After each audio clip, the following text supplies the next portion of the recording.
Hi, here's my STEM resource review. The book that I chose is What Do You Do with an Idea? It's classified as a children's book, but I really love this book. It's a New York Times bestseller and it's award-winning.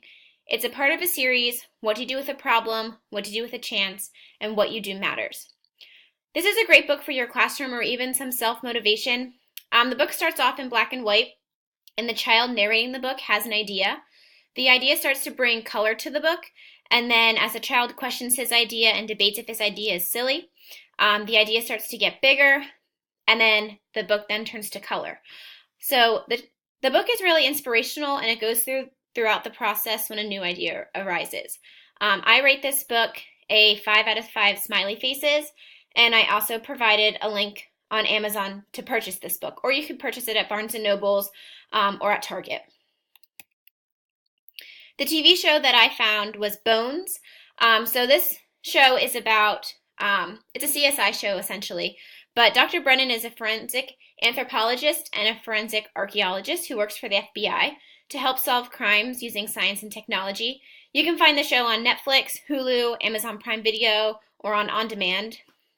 So at the description of the show, Dr. Brennan investigates a murder of a basketball player whose body is decomposed. Surprisingly, the FBI and Brennan do use the design process to help solve the crime. They ask the question of who did it.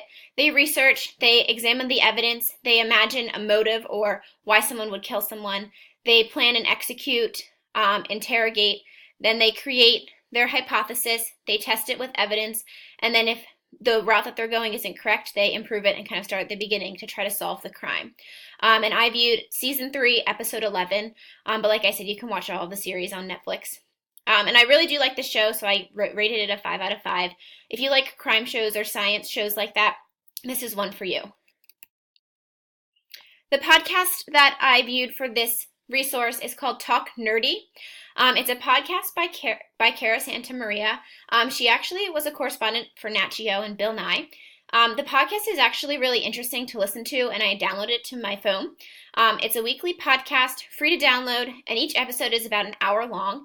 And she just has informal conversations with numerous people in the STEM career fields about their specialty topic. So one of the episodes that I listened to was with Carrie Byron,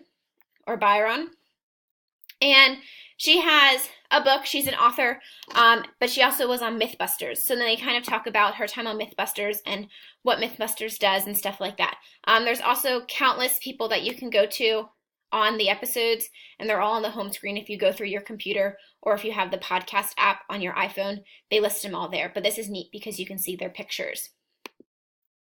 I rated this a 4 out of 5 just because the podcasts were a little bit long for me. I prefer shorter ones, but I did like the selection of different things that you could listen to as far as people. And then I also provided a link to her podcast on my presentation. Lastly, the place that I went to was the Lancaster Science Factory. This is right in my backyard, but I have never really been there. It's located outside of downtown Lancaster. It costs about $10 to go in.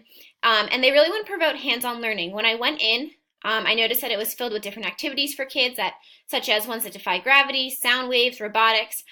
They are currently offering a CSI STEM camp, and if I was young enough, I would totally go to it because it looked really, really cool. It's extremely hands-on, awesome for kids, and I rated this a 5 out of 5. Just because I was completely engrossed in the different stuff that they had going on there. And I was really interested, but it was really crowded since I went in the summer, so I didn't really get to do much of the activities that they had there. But I do have a picture of me outside of the entrance, and then inside they were working on a robotics seminar, which was actually really neat to watch, so I took a picture of that. And then I also took a picture of the different sound waves that they were going into, which was one of the activities that they had going on, which was interesting to see. So that was a really fun camp if you have kids. It's a great summer activity, and it's not really expensive to go. So these are my STEM resources. I hope that you enjoy. Thank you.